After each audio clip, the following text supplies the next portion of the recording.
علیہ وسلم نے اپنی بیویوں کو جہیز خود دیا ہے، اور یہ بات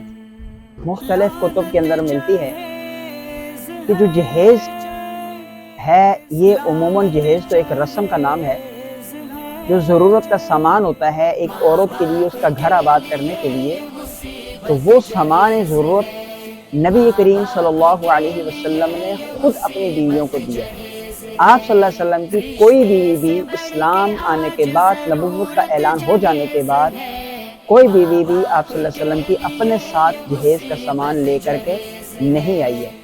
اب آپ صلی اللہ علیہ وسلم نے جو سامان بھی بیویوں کو دیا وہ سب کو برابر برابر دیا۔